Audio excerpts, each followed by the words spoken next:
मतलब पहले हत्याएं और जघन्य अपराध बड़े आम थे, आपको नहीं मिलेगा। नीचे लोग खुश तब होंगे ना जब उनको सारी चीज़ें बेहतर मिलेंगी। तो अब अभिभावकों की भी मानसिकता पहले से बहुत अलग है। अब बच्चियां पढ़ रही हैं, आगे आ रही हैं, अपने करियर ऑप्शंस चूज़ कर रही हैं। मेरी बेटी ने अपना कॉलेज खुद चूज़ किया, उसने मेरा सुझाया हुआ कॉलेज नहीं लिया। मैंने कहा जाओ पढ़ो जहाँ आपने पढ़ना है।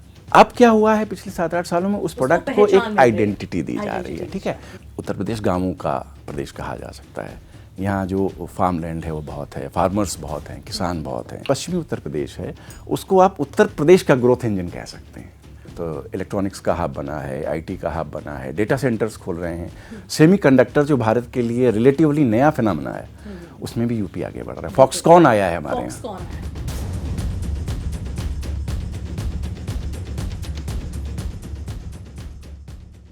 नमस्कार, आप देख रहे हैं एक खास पॉडकास्ट जिसका नाम है बढ़ता यूपी, जहां हम बात करते हैं उत्तर प्रदेश की। आज से 20-25 साल पहले इसके पास एक दंश था जिसे जाना जाता था अपराध से, अव्यवस्था से और पलायन से। वही राज्य आज इनोवेशन को लेकर जाना जा रहा है, भारत का एक ग्रोथ इंजन बन गया है। और इस बारे में बात करने के लिए मेरे साथ स्टूडियो में मौजूद हैं आज महेश जी दिल्ली एनसीआर के एडिटोरियल हेड हैं और दैनिक जागरण के, वहीं साथ में पश्चिमी जिलों की कमान इनके हाथों में है पत्रकारिता के तौर पर। बहुत बहुत स्वागत है महेश जी आपका बढ़ता यूपी के इस खास पॉडकास्ट में। महेश जी, आप यूपी को पत्रकारिता में जब से हैं, पढ़ रहे हैं, पढ़ा रहे हैं, आपने उत्तर प्रदेश के पश्चिमी ज़िलों को की कमान आपके हाथों में है। मैं आपसे जानना चाहूँगी 20-25 साल में उत्तर प्रदेश में, इस राज्य में क्या बदलाव आया है? जी, बहुत धन्यवाद सबसे पहले तो इस पॉडकास्ट में बुलाने के लिए। और उत्तर प्रदेश से केवल एक पत्रकार के तौर पर मेरा रिश्ता नहीं है। मैं यहीं पैदा हुआ हूँ, यहीं पला बड़ा हूँ, यहीं मेरी शिक्षा हुई है और अपने करियर का बड़ा हिस्सा मैंने उत्तर प्रदेश में ही बिताया है। अब दिल्ली में हूँ। कानपुर मेरी पैदाइश है, जिसे मैनचेस्टर ऑफ ईस्ट कहा जाता था, एक औद्योगिक नगरी। सायरन सुन करके बड़ा हुआ हूँ। तो मैंने वो उत्तर प्रदेश भी देखा है, बीच के दौर का उत्तर प्रदेश भी देखा और पिछले 7-8-9 साल का उत्तर प्रदेश भी देखा है।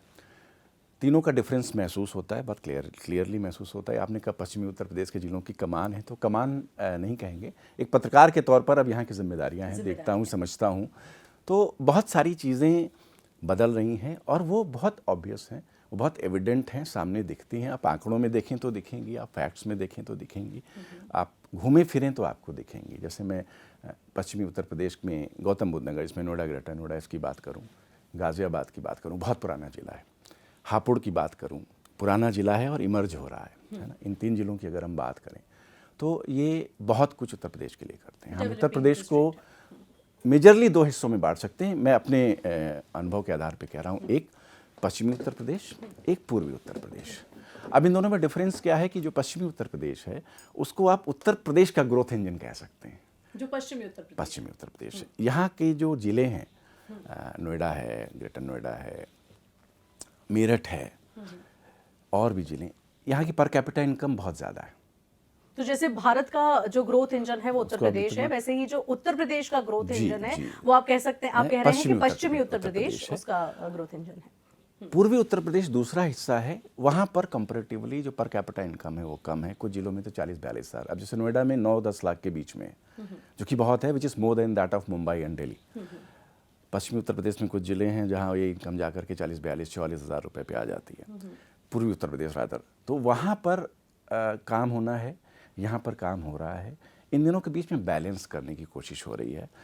पूर्वांचल एक्सप्रेसवे बना है, आप उसको देखिए कि वो सिर्फ एक एक्सप्रेसवे नहीं है, वो उस क्षेत्र को जो थोड़ा सा इस मामले में पीछे है उसको जोड़ने का एक रास्ता है।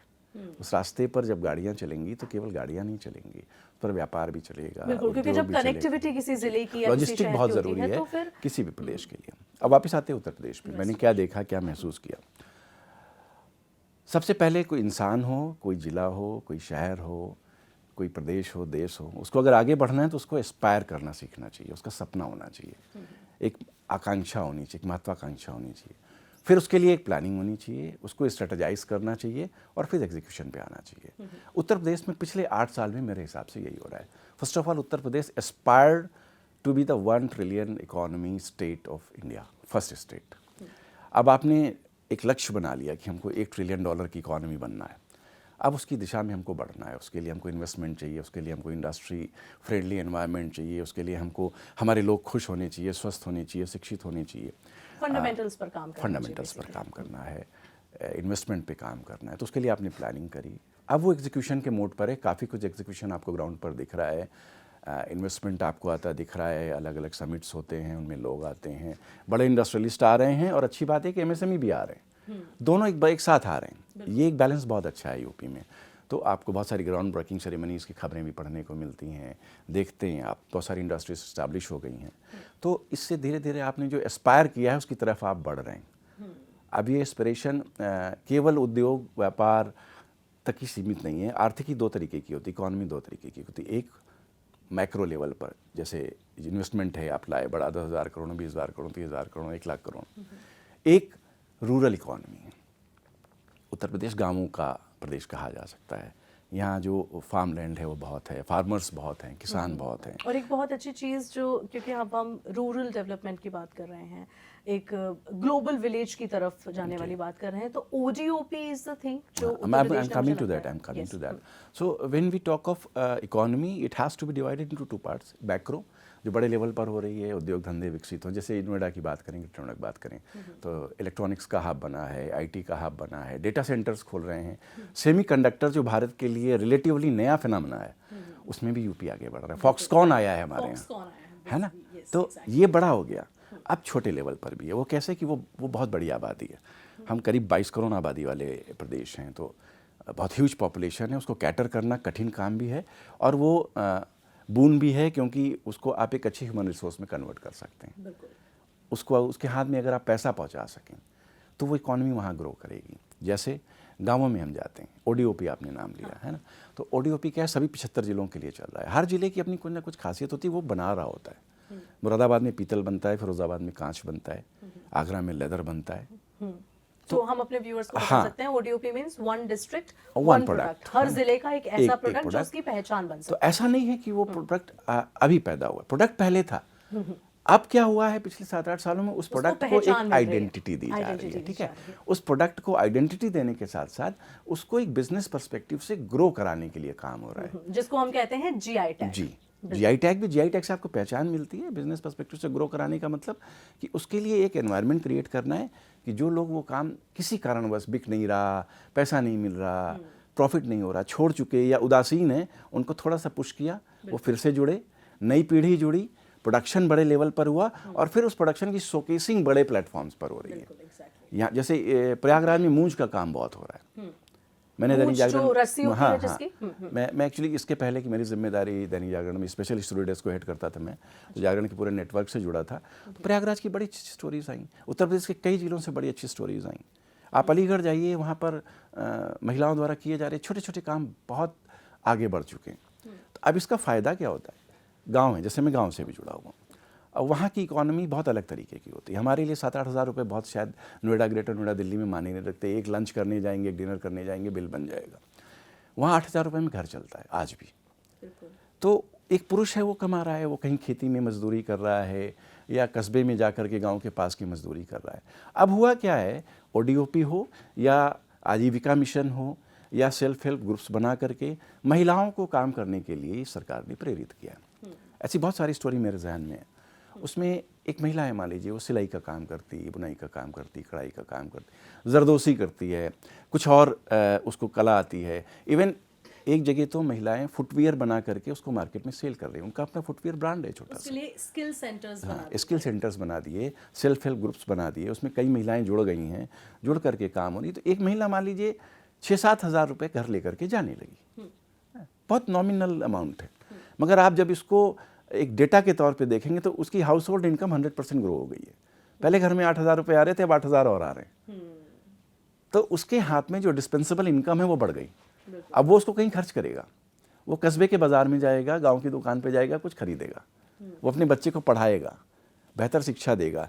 तो प्रदेश के लिए ज़्यादा शिक्षित लोग गांवों से भी निकलेंगे, और जो अभी नहीं पढ़ पा रहे थे उस तरीके से पारिवारिक स्तर पर एक समृद्ध परिवार वहां से निकलेगा, और तो परिवारों जाहिर से सी बात गांव है, बनेगा। उनकी एस्पिरेशंस फुलफिल होंगी तो वो फिर अपने जिले के लिए सोचेंगे, अपने गांव के लिए सोचेंगे, अपने प्रदेश के लिए सोचेंगे। So this is how we are working at macro level and micro level. ये अंतर मुझे दिखता है। और दूसरी चीज़ ये भी रही कि जब हम इन्वेस्ट यूपी की बात करें तो वहाँ समझ में ये भी आया हमें महेश जी कि उत्तर प्रदेश ओडीओपी पे काम तो कर रहा है, साथ में उत्तर प्रदेश जीआई टैग्स में भी एक लीडिंग स्टेट है। बिल्कुल। अच्छा, अब क्योंकि हम बात कर रहे हैं ओडीओपीज़ की, ज़िलों के स्तर पर, ग्रामीण स्तर पर काम करने की, आपको जब मैं पश्चिमी यूपी की बात करूं, आप कह रहे हैं कि जैसे उत्तर प्रदेश भारत के लिए ग्रोथ इंजन है, उत्तर प्रदेश में पश्चिमी जो इसके ज़िले हैं वो उसके लिए ग्रोथ इंजन है। सरकार 2047 तक 6 ट्रिलियन इकोनॉमी की बात करती है। आपको क्या लगता है कि ये जो पश्चिमी ज़िले हैं ये कैसी भूमिका 2047 तक निभाएंगे उत्तर प्रदेश के लिए? बिल्कुल, मैंने अभी आपको थोड़ी देर पहले बताया कि उत्तर प्रदेश को हम मेजरली 2 हिस्सों में बांट सकते हैं, पश्चिमी उत्तर प्रदेश, पूर्वी उत्तर प्रदेश। पश्चिमी उत्तर प्रदेश में कमाई, इकोनॉमी को स्ट्रॉन्ग करने की क्षमता, ताकत ज़्यादा है। आप नोएडा का एग्जांपल देता हूँ मैं आपको, है ना, यहाँ की आपको मैंने पर कैपिटा इनकम बताई। इसके अलावा इंडस्ट्रीज़ बताते हैं। नोएडा देश के 50 से 55% मोबाइल मैन्युफैक्चर करता है, ठीक है।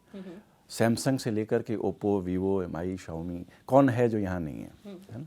और बड़े प्लेयर्स यहाँ आ रहे हैं। आईटी हब बन चुका है, डेटा सेंटर्स खोल रहे हैं, सेमीकंडक्टर्स की यूनिट खोल रही हैं, एपरल का बिजनेस बहुत बड़ा यहाँ पर है। ये तो सबसे ज़्यादा कंट्रीब्यूशन करने वाला जिला है ये। 10% कंट्रीब्यूशन इसका यूपी की जो जीएसडीपी जिसे कहते हैं ना, gross state domestic product, UP की जो जीडीपी है उसमें नोएडा का योगदान, गौतम बुद्ध नगर का योगदान करीब 10% है। यूपी का भारत की इकॉनमी में करीब 9 से 10% के बीच 9.2%। तो आप समझ सकते हैं ना। तो ऐसे ही मेरठ है, मेरठ बहुत बड़ा जिला है और बहुत अच्छे से देता है। सेंट्रल यूपी के कुछ ज़िले भी हैं, लेकिन वेस्टर्न यूपी की अपनी भूमिका है और वो और मजबूत की जा रही है। आप देखिए बहुत ज़्यादा ध्यान रहता है नोएडा, ग्रेटर नोएडा पर। गाज़ियाबाद बहुत पुराना जिला है, नोएडा 50 साल पुराना जिला, ये 50वां वर्ष है नोएडा का। अच्छा। हाँ, नोएडा वॉज एस्टैब्लिश्ड इन 1976, है ना, और प्रॉब्ली 17 अप्रैल। तो 50वें साल में नोएडा बहुत कुछ कर चुका है। जब आप एक प्लांट सिटी बसाते हैं, इंडस्ट्रियलाइज करने के लिए ये शहर बसाया गया। अब उसके साथ ये हैबिटेशन में भी यूज़ हो रहा है, लोग रह भी रहे हैं और बड़े फ्लैट्स बन रहे हैं, छोटे फ्लैट्स ऑलरेडी हैं, बहुत सारी चीज़ें हैं। एक अच्छा शहर लगता है। ऐसे गाज़ियाबाद बहुत पुराना शहर है। गाज़ियाबाद में साहिबाबाद की तरफ जो इंडस्ट्रियल एरिया है, टीएचए है, हिंडन एयरपोर्ट जो है, हिंडन एयरपोर्ट भी ऑपरेशनल है। हम नोएडा इंटरनेशनल एयरपोर्ट की बात करते हैं, बहुत तेज़ी से बन रहा है। लेकिन यूपी के पास ऑलरेडी एक ऑपरेशनल एयरपोर्ट है। आप देखिए, आप आईजीआई और नोएडा इंटरनेशनल एयरपोर्ट के बीच में एक और एयरपोर्ट है, हिंडन एयरपोर्ट। छोटा एयरपोर्ट है, एक्चुअली एयरफोर्स से जुड़ा हुआ है, लेकिन वो अब तो सिविल फ्लाइट्स के लिए भी है। और वहाँ से बहुत ट्रैफिक हो गया है। क्यों? क्योंकि जो आसपास के लोग हैं उनको आईजीआई ट्रैवल करने के बजाय वहाँ जाना ज़्यादा आसान है। बिल्कुल। वहाँ से फ्लाइट्स उड़ रही हैं, छोटे छोटे शहरों के लिए उड़ रही हैं, लोग जा रहे हैं। तो ग्रोथ ऐसे ही होती है। हापुड़ है वेस्टर्न यूपी का, ये भी पुराना शहर है और पुराने मिजाज का शहर है। मैंने उसको घूमा है, देखा है। मगर अब वहाँ भी इंडस्ट्रियल कॉरिडोर बसाने की तैयारी चल रही है। गंगा एक्सप्रेस वे बन करके तैयार है। It can be inaugurated any time. उसका ट्रायल अब शुरू होने वाला है।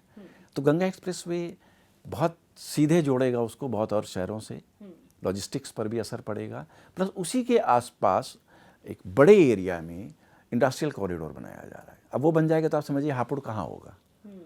तो वेस्टर्न यूपी निश्चित तौर पर उत्तर प्रदेश के लिए ग्रोथ इंजन की तरह काम करता है और अब सरकार इसी फार्मूले पर ईस्टर्न यूपी को भी ग्रोथ के प्लेटफॉर्म पर ऊपर लाना चाहती है। समृद्धि के द्वार पर वो भी है।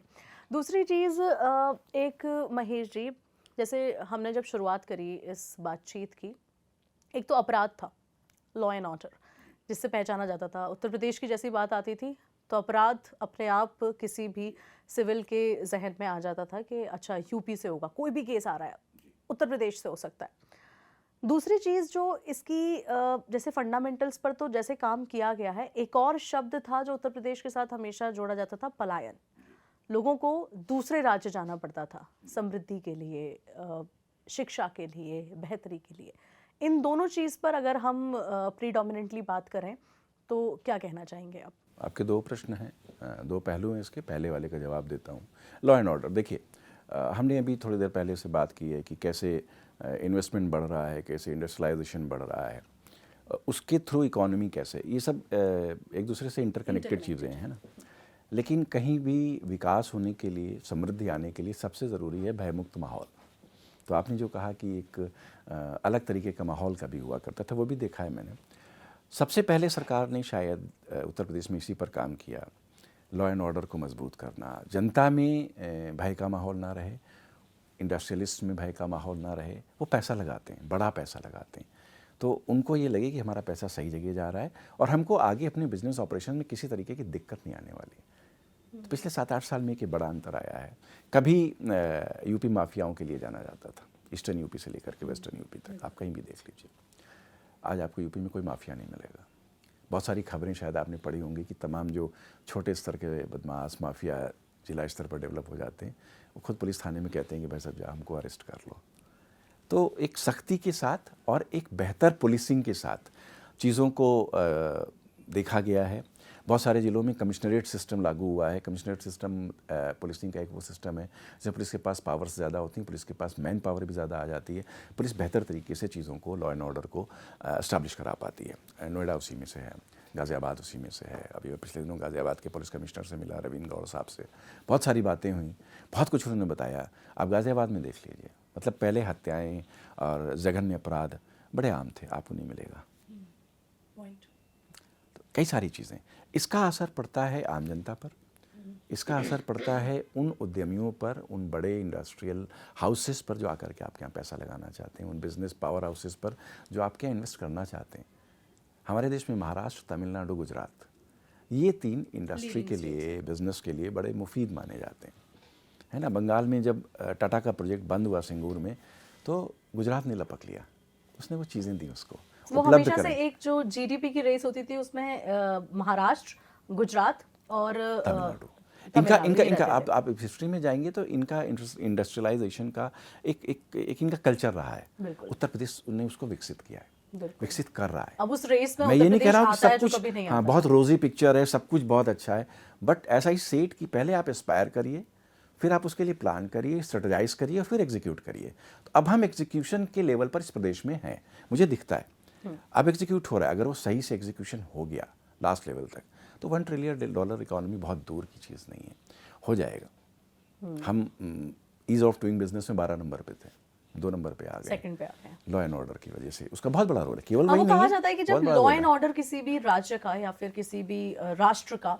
बदलता है तो इन्वेस्टर साइकोलॉजी हाँ, ऑब्वियसली बिल्कुल बिल्ड होती है और कोई भी अपना लोग पैसा, invest देखिए करते हैं। हम हो आप हो, कोई अपना पैसा कहीं फंसाना नहीं चाहेंगे, सुरक्षित भी रखना आपराधिक चाहेंगे। राज्य और बिजनेसमैन तो इसी माइंडसेट के साथ काम करता है कि उसको आरओआई मिलेगा, है ना, उसको रिटर्न मिलेगा ऑन इन्वेस्टमेंट।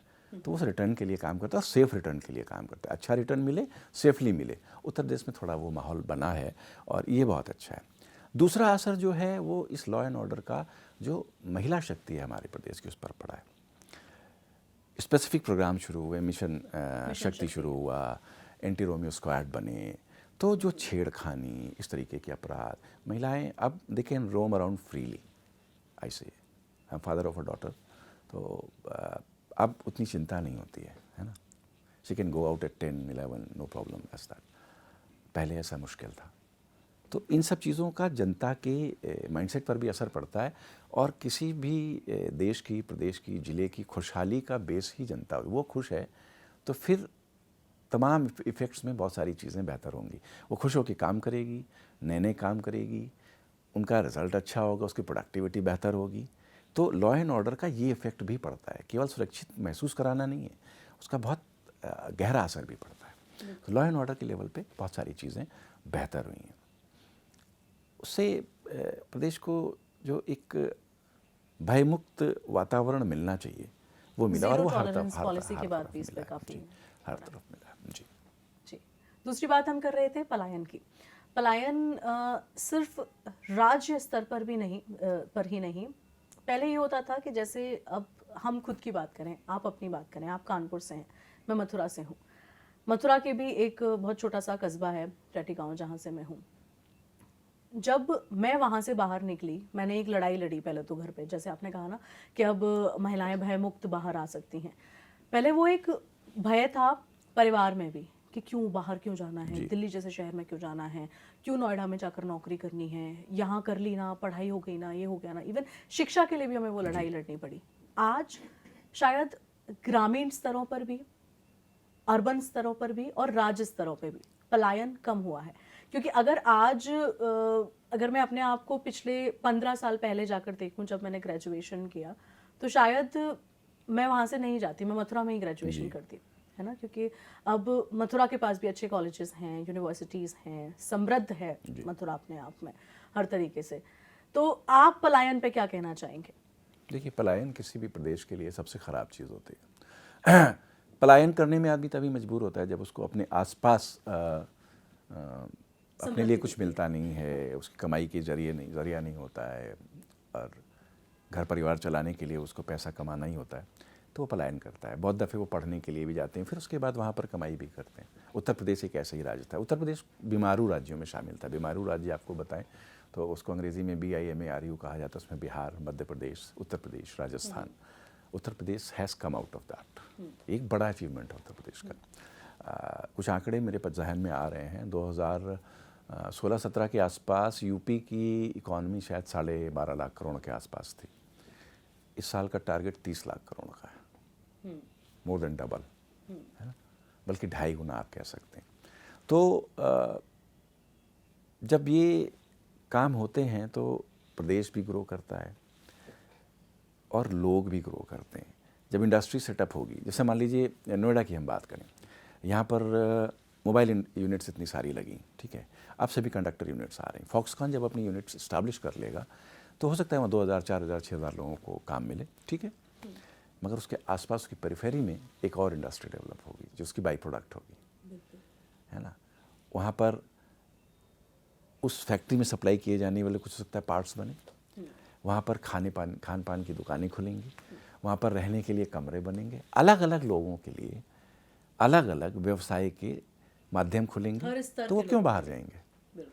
तो अब वो माहौल बन रहा है, तो पलायन ऐसे ही रुकता है। पलायन के लिए आपको कोई अपना प्रदेश, अपना घर छोड़ के जाना नहीं चाहता है। आपने जैसे कहा ना कि आप मथुरा से यहाँ आई, मगर आज शायद होती तो मथुरा में ही पढ़ती, क्योंकि वहाँ उपलब्ध है ना।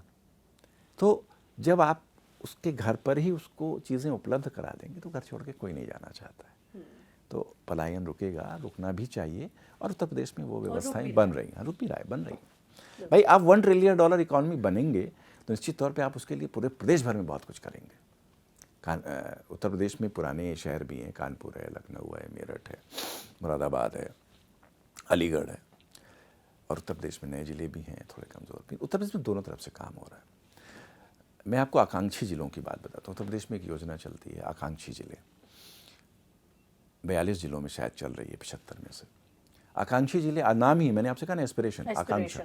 तो हाँ, उन जिलों में चीज़ों को विकसित करना है, डेवलप करना है, कहाँ कहाँ क्या क्या हो सकता है, उनका बुनियादी ढांचा बेहतर हो, उनमें शिक्षा बेहतर हो, स्वास्थ्य बेहतर हो, वहाँ के पुरुषों को, महिलाओं को, युवाओं को काम मिले। हर एक को नौकरी की ज़रूरत नहीं है, काम की ज़रूरत है ना। हम एक नौकरी ड्रिवन सोसाइटी हो गए थे, साहब नौकरी करनी, प्राइवेट कर लो, सरकारी कर लो, नौकरी करनी। अब उनके पास, मैंने आपने कहा कि एक बड़ी इंडस्ट्री लगी तो उसके आसपास की पेरिफेरी में बहुत कुछ बाई प्रोडक्ट्स के रूप में छोटी इंडस्ट्री डेवलप हो। इसीलिए स्टार्टअप्स के लिए भी उत्तर प्रदेश आज में जाना जा रहा है। स्टार्टअप्स में बहुत सारा काम हो रहा है। आप देखिए, जितने बड़े इंस्टीट्यूशंस हैं उन सब में इंक्यूबेशन सेंटर बन चुके हैं, और जो मीडियम लेवल के इंस्टीट्यूशंस हैं, इंजीनियरिंग के हों, मैनेजमेंट के, उनमें भी इंक्यूबेशन सेंटर्स बन चुके हैं, और सारे इंक्यूबेशन सेंटर्स चल रहे हैं। इंक्यूबेशन सेंटर वो जगह होती है जहाँ पर स्टार्टअप का आइडिया रखने वाले किसी युवा को एक प्लेटफॉर्म मिलता है, आओ अपना आइडिया बताओ, हम सुनेंगे, फिजिबल है, हम तुमको प्लेटफॉर्म देंगे, यहाँ पर अपना आइडिया डेवलप करो, और तुमको ग्रांट भी दिलाएंगे। ये नहीं था पहले, अब हो गया है। तो चीज़ें बहुत तेज़ी से बदलती हैं। आकांक्षी जिलों के साथ आकांक्षी ब्लॉक भी एक योजना है, करीब 101 ब्लॉक, 108 ब्लॉक्स में ये काम चल रहा है। मतलब आप प्रदेश, शहर, जिले, ब्लॉक तक पहुंच गए। गाँव की बात मैंने आपको बता दी, जिस गांव में एक घर में, एक हाउस होल्ड में 8,000 रुपये, 9,000 रुपये महीने के आ रहे हैं, उससे ही काम चल रहा है। वहाँ पे 8,000, 7,000 और आने लगे। घर की नारी शक्ति ला रही है, पत्नी ला रही है, माँ ला रही है, बहन ला रही है, उस घर की हाउस होल्ड इनकम डबल हो गई। वो रिफ्लेक्ट होगी पूरे स्टेट पर, छोटे लेवल पर। इकोनॉमी ऐसे ही काम करती है। सरकार ने उसकी जिम्मेदारी ली है। जो हम पहले की, जैसे अभी 20-25 साल पहले की बात करें तो जो आप ब्लॉक लेवल पे और आकांक्षी जिलों जैसी योजनाएं बता रहे हैं, इन सब योजनाओं की जगह पर सिर्फ एक ही चीज़ हमें देखने को मिलती थी, that was community radio stations, लेकिन उनमें काम नहीं होता था। अब दिख रहा है, और इन योजनाओं के साथ छोटे स्तर पे काम शुरू हो रहा है, ताकि ज़मीनी स्तर पर काम शुरू हो रहा है, ताकि वो आकर एक बेहतरी की तरफ जाए। अच्छा, हमने बात करी इसमें देखिए, से जो आपको इसी पे टोक रहा हूँ बीच में। एक बहुत बड़ा प्लेन हो, है ना, हवा में बहुत ऊंचे जाएगा, और अल्टीमेटली उसको लैंड ज़मीन से ही ज़मीन काम पे, होना चाहिए। बिल्कुल। ज़मीन बढ़िया होनी चाहिए, ज़मीन मजबूत होनी चाहिए, लोगों को ज़मीन पर बेहतर महसूस होना चाहिए। किसी भी प्रदेश की, किसी भी देश की ग्रोथ का फंडामेंटल जो सीक्रेट स्ट्रॉन्ग है होना वो चाहिए, यही है बिल्कुल कि ज़मीन पे आपके लोग खुश होने चाहिए। बिल्कुल। अच्छा, हमने बात की, अभी आपने एक टर्म रखा थोड़ी देर पहले, आपने कहा कि नारी शक्ति। अगर मैं इस पूरी समृद्धि की बात करूं जो उत्तर प्रदेश में आ रही है, जो 20-25 साल पहले जो इमेज थी वो बदल रही है, चीज़ें हो रही हैं, तो इसमें वुमेन पार्टिसिपेशन की बात हो, वुमेन एम्पावरमेंट की बात हो, इस समृद्धि में महिलाओं की भागीदारी की बात हो, तो उसे आप कैसा देखते हैं? बहुत बड़ी है, कॉन्फिडेंस एक अलग लेवल पर है, और अवसर मिल रहे हैं। मैंने आपसे कहा ब्लॉक से लेकर के और शहरों तक अवसर मिल रहे हैं, है ना। हमको पढ़ने की जगह बेहतर मिले, हमको काम करने की जगह बेहतर मिले, हमारे पास अपॉर्चुनिटीज़ हों। घरों पे माहौल बदला है। मैंने आपसे क्या मानसिकता कहा, बदल रही हाँ, नीचे लोग खुश तब होंगे ना जब उनको सारी चीज़ें बेहतर मिलेंगी। तो अब अभिभावकों की भी मानसिकता पहले से बहुत अलग है। अब बच्चियां पढ़ रही हैं, आगे आ रही हैं, अपने करियर ऑप्शंस चूज़ कर रही हैं। मेरी बेटी ने अपना कॉलेज खुद चूज़ किया, उसने मेरा सुझाया हुआ कॉलेज नहीं लिया। मैंने कहा जाओ पढ़ो जहाँ आपने पढ़ना है। तो और ऐसा तमाम घरों में हो रहा है। नौकरी कर रही हैं, अपनी पसंद की नौकरी कर रही हैं, अपने काम कर रही हैं। मैंने आपको बताया थोड़ी देर पहले कि एक रिमोट एरिया में, कस्बा है छोटा सा, वहाँ पर एक महिला ने खुद को स्वावलंबी बनाने के लिए, जो हम आत्मनिर्भर भारत की बात करते हैं, स्वदेशी की बात करते हैं, वो पूरा इन्हीं लोगों से होता है। उसने आत्मनिर्भरता के लिए फुटवियर का काम शुरू किया। आप नहीं, महिलाओं को आसानी से ये काम करते नहीं देखेंगे, और आज उसका ठीक ठाक काम है। स्वयं अपने फुटवियर डिज़ाइन करती, बनाती है, मार्केट करती है। तो महिलाओं को तमाम अपॉर्चुनिटीज़ मिली हैं, नारी शक्ति को तमाम अपॉर्चुनिटी मिली है, मेधा उसमें सदैव से रही है, अवसर मिल रहे हैं, अवसर मिल रहे हैं तो उनका लाभ ले रही है, और बहुत योगदान है, और आगे और बढ़ेगा, बहुत बढ़ेगा। बिल्कुल। महेश जी, हमने बात की कि कैसे उत्तर प्रदेश समृद्ध हो रहा है, हमने महिलाओं की भागीदारी की बात की जो बेहतरीन हो रही है, हमने इन्वेस्टमेंट की बात करी कि आज उत्तर प्रदेश एक ऐसा लीडिंग स्टेट है जिसके पास सबसे ज़्यादा जीआई टैग्स हैं। ओटीओपी ने उत्तर प्रदेश को एक ऐसा राज्य बना दिया है जो कि भारत के चुनिंदा राज्यों में ये माना जाता है, ग्रोथ इंजन की तरह आता है। फंडामेंटल्स की हमने बात करी, और फंडामेंटल्स में जो सबसे जो बड़ी चीज़ होती है वो होती है आधारभूत संरचना, यानी कि इंफ्रास्ट्रक्चर। उस पर आपका क्या कहना है? इंफ्रास्ट्रक्चर में बहुत कुछ बदलाव हो रहा है। मैं शुरुआत करता हूँ रोड नेटवर्क से, ठीक है, because I am a driving freak. I have done 15 states of this country by through my car. Oh my God, that's nice. मुझे ड्राइविंग का बहुत शौक है, और 25 साल से करीब ड्राइव कर रहा हूँ। 25 साल पहले जब हम अपने शहर कानपुर से, कालपी है करीब 100 किलोमीटर हमारे शहर से, वहाँ जाते थे तो वो बड़े सोचना पड़ता था, थक जाते थे 100 किलोमीटर चलाने में। अब मैं यहाँ से कानपुर डायरेक्ट जाता हूँ। अच्छा, हाँ, कोई दिक्कत नहीं। By car? हाँ, रास्ते में एक चाय। मैंने ट्रेन से कभी अब जाता ही नहीं हूँ, बहुत साल हो गए। और आपने Yamuna express way, Agra express way तो सुना होगा। जब आप आगरा एक्सप्रेस वे पे इटावा कट से उतरेंगे, उसके बाद जो NH बना हुआ है, पहले हम उस पर चलते थे और अब उस पर चलते हैं। NH आपको एक्सप्रेस वे का फील देता है। वाह। हाँ, you can maintain a good speed without fear of having kettles in your way and all that. बहुत फ़र्क पड़ा है। इसका फ़र्क बिजनेस पर भी पड़ता है। ऑब्वियसली ट्रकों का कनेक्टिविटी movement, बढ़ेगी उसका तो movement। यूपी के साथ दिक्कत क्या है ना, यूपी एक लैंड लॉक्ड स्टेट है। यूपी के चारों तरफ पानी कहीं नहीं है, पोर्ट कहीं नहीं है, है ना। सबसे करीबी पोर्ट आप गुजरात जा सकते हैं या महाराष्ट्र जा सकते हैं, साउथ तो बहुत दूर पड़ेगा, है ना। और बिजनेस के लिए पोर्ट को बड़ा महत्वपूर्ण माना जाता है, वहाँ से ट्रांसपोर्टेशन होता है, गुड्स का ट्रांसपोर्टेशन। यूपी ने अपनी सड़कों पर बहुत काम किया। पूर्वांचल बना, मैंने आपको बताया, उसके पीछे की एक वजह ये भी होगी कि पूर्वांचल को ग्रो करने का मौका भी मिलेगा। चलना फिरना, गाड़ियाँ चलना, वो तो होगा ही होगा, उससे आपकी जनता भी खुश होगी, आराम मिलेगा, और साथ में बिजनेस वाले भी खुश होंगे बिल्कुल। कि भाई उनकी लॉजिस्टिक्स को सपोर्ट मिलेगा। गंगा एक्सप्रेस वे बन करके तैयार है, ट्रायल पर चला गया है, any day it can be inaugurated, बहुत फर्क पड़ जाएगा, है ना। डीएमई बना, Delhi Meerut express way, RRTS बना हुआ है, रैपिड रेल ट्रांसपोर्ट सिस्टम, है ना, अपनी तरीके का अनूठा ट्रांसपोर्ट सिस्टम है। यूपी में सबसे ज़्यादा मेट्रो रेल है, 6 शहरों में, और शायद 4 या 5 शहरों में काम चल रहा है। देश का सबसे ज़्यादा मेट्रो नेटवर्क वाला प्रदेश है। तो जब ये सब चीज़ें बेहतर होती हैं, आपके यहाँ जो डेडिकेटेड फ्रेट कॉरिडोर है ना, वो आपके यहाँ से गुजरता है। वो उसका क्या रोल है कि नाम ही है डेडिकेटेड। पहले हमारे यहाँ मालगाड़ियाँ बहुत पहले से चल रही हैं, सामान की ढुलाई होती है, लेकिन गुड्स ट्रेन के बजाय पैसेंजर ट्रेन को प्रायोरिटी दी जाती है। तो गुड्स ट्रेन साइड वाले ट्रैक पे चलती है या उसी ट्रैक पर आती है, वहाँ खड़ी रहती है या फिर यहाँ चलती है, तो वो धीरे धीरे चलती है। उसकी average speed 30-35 kilometre per hour हुआ करती थी। आज DDFC पे ट्रेनें, एक वेस्टर्न डेडिकेटेड फ्रेट कॉरिडोर बना है, एक ईस्टर्न डेडिकेटेड फ्रेट कॉरिडोर बना है। एक लुधियाना से चलता है, दादरी से चलता है। एवरेज स्पीड 90 से 100 किलोमीटर है, एवरेज स्पीड।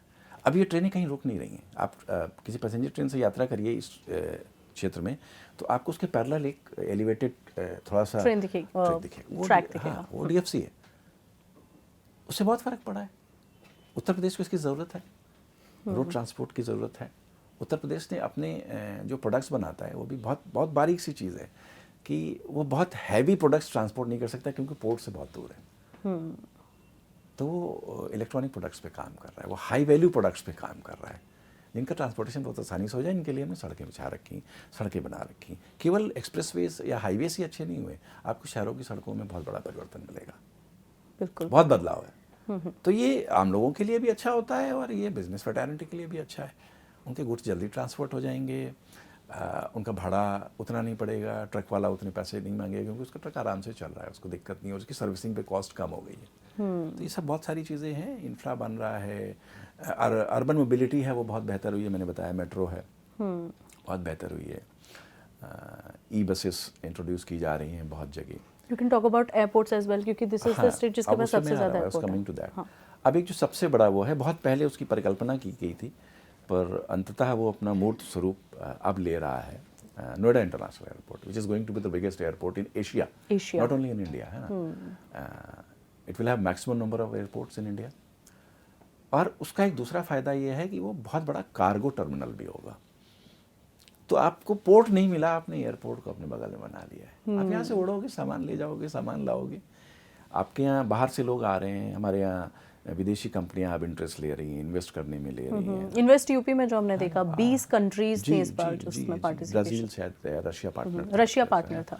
तो उनके लिए आना क्यों, वो आएंगे यहाँ उतरेंगे, बगल में नोएडा में रुकेंगे, सारा काम करेंगे, उनकी फैक्ट्रीज हैं, वो है। कॉलोनीज, बहुत डेडिकेटेड कॉलोनीज बसाने की तैयारी है कि मतलब अलग अलग कंट्री का अपना अलग अलग कल्चर होता है। उनकी अगर यहाँ पर फैक्ट्री सेटअप हुई है, बड़ा एस्टेब्लिशमेंट है, तो उस हिसाब से बसा दी जाए, so that they are feeling and living in their own culture.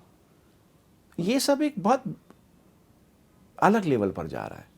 अगर ये सब उसी लेवल पे एग्जीक्यूट भी हो गया, जो कि होना शुरू हो गया है, तो आप देखिएगा बहुत बड़ा परिवर्तन पड़ेगा। नोएडा इंटरनेशनल एयरपोर्ट ऑपरेशनल होते ही, जो कि मेरे ख्याल से अब फरवरी तक हो जाना चाहिए, तो हाँ, इसके ऑपरेशनल होते ही बहुत सारी चीज़ें बदलेंगी। ये केवल कुछ लोग कह देते हैं कि वो IGI का ट्रैफिक कम हो जाएगा, नहीं, it is not meant for that, it is meant for the growth of UP, specially western UP. Exactly. व्यापारी को क्या चाहिए, व्यापारी को क्या चाहिए? मैं जो कि स्पोर्ट्स से बहुत जुड़ा हूँ, तो इंटरनेशनल क्रिकेट मैच कहाँ होते हैं? जहाँ पर एयरपोर्ट होता है, जहाँ पर होटल्स होते हैं। एग्जैक्टली। प्लेयर्स आएंगे। मैं कानपुर में रहता था, कानपुर में ICC का सबसे पुराना जो टेस्ट सेंटर है वो है ग्रीन पार्क, है ना। वहाँ मैच होने में एक ही अड़चन आती थी, मैं हमेशा सुनता था, कई इंटरनेशनल मैच रेफरीज से बात होती थी, मेरे को कहते थे क्योंकि they had to land in Lucknow, then travel to Kanpur by bus. उनको मज़ा नहीं आता था, होटल भी उस लेवल का नहीं हुआ करता था। And it's about time as well, ना, वैल्यू फॉर टाइम कम हो जाती है। तो वही इंडस्ट्री के साथ भी है, उनके पास टाइम कम है, उनको बहुत बहुत काम करना है। तो उनको बस वहाँ से प्लेन में बैठना है, यहाँ लैंड करना है, वहाँ से निकलना है, होटल पहुँचना है, चेंज करना है, अपनी मीटिंग लेनी है, काम करना है, वापस प्लेन में बैठना है, चले जाना है। पॉइंट। ये फैसिलिटी मिलनी चाहिए। That facility is going to be provided by Noida. और वो कहीं ना कहीं स्पोर्ट्स इकोनॉमी का भी एक सब कुछ है हमारे पास। देखिए वो बहुत पहले बना था, अगर चालू हो जाए तो बहुत बढ़िया है, जो रेसिंग ट्रैक था, बट उसके अलावा भी है। आपके पास इंफ्रा होना चाहिए, फिर चीज़ें आती हैं। हमने इंफ्रास्ट्रक्चर की बात करी, और इंफ्रा का अच्छा होने से, आधारभूत संरचना का अच्छा होने से कहीं ना कहीं रिलीजियस टूरिज्म पर भी बहुत बड़ा फर्क पड़ा है। क्या लगता है आपको? बिल्कुल पड़ा है। आप इसको ऐसे देखिए अभी तक हम लोग धर्म को, आस्था को केवल आस्था का विषय मानते थे। आप पिछले 7-8 साल की अगर यात्रा देखें तो आस्था इकोनॉमी से सीधे जुड़ गई। बिल्कुल है ना। काशी में नव्य भव्य धाम बना 2021 में, तब से वहाँ पर श्रद्धा, पहले भी जाते थे, अभी बनारस गया हूँ 2 बार। अब लेवल अलग है ना। एक डेटा मैंने कहीं पढ़ा, शायद पिछले 3-4 साल में या 2023 से 64 crore people have visited UP. 64 crore, है ना। अयोध्या, अभी मैं अयोध्या होकर के आया, अब बदल गई है। आप अयोध्या, मैं बस्ती की तरफ से गया और हाईवे से जा रहा था, तो 5-10 किलोमीटर चलते ही मुझे लगा कहाँ आ गए। बड़ी बड़ी बिल्डिंग्स, होटल्स आ रहे हैं, लोग आ रहे हैं, भीड़ है ना। माँ विंध्यवासिनी का कॉरिडोर डेवलप हो रहा है ना। आस्था से आपने आर्थिकी को जोड़ लिया है, लोग आ रहे हैं, नए बिजनेसेस बन रहे हैं, जो पुराने बिजनेस थे उनके जो वॉल्यूम है वो बढ़ गए हैं, क्योंकि लोग जब बढ़ेंगे तो आएंगे। औसत एक 4 से 5 हज़ार रुपये एक पर्यटक खर्च करते ही करता है। अब आप जोड़ लीजिए, संख्या बढ़ेगी तो कितना हो जाएगा। तो ये भी सरकार ने इकोनॉमी से जोड़ करके बहुत अच्छा काम किया। 2 वे पिलर्स ऑफ यूपी। आस्था से आर्थिकी और आर्थिकी भी है। तो इसका बहुत फर्क पड़ रहा है, बहुत फर्क पड़ रहा है। कुंभ हुआ इतना बड़ा, है ना, विश्व का सबसे, ब्रह्मांड का सबसे बड़ा आयोजन है। कितने लोग आए होंगे, इकोनॉमी को क्या लिया उसने दिया होगा, आप सोच करके देखिए। दूसरे राज्यों से नहीं, दूसरे देशों से लोग आ रहे हैं। मैंने कहा ना, ब्रह्मांड का सबसे बड़ा आयोजन है, और जो एक आदमी आ रहा है मिनिमम 5,000 तो खर्च कर ही रहा है। आप सोच लीजिए, करोड़ों लोग आकर के चले गए। तो हम इस बिंदु पर भी बहुत अच्छा काम कर रहे हैं, हमारे प्रदेश में हो रहा है, और अच्छा होना चाहिए। आस्था भी चले, आर्थिकी भी चले, अल्टीमेटली अच्छी इकोनॉमी होती है तो सब कुछ फिर अच्छा होता चला जाता है। बिल्कुल बिल्कुल। बहुत बहुत धन्यवाद आपका महेश जी। बेहतरीन बातचीत हमने उत्तर प्रदेश पे आज की। बहुत बहुत शुक्रिया आपका अपना कीमती वक्त हमें देने के लिए।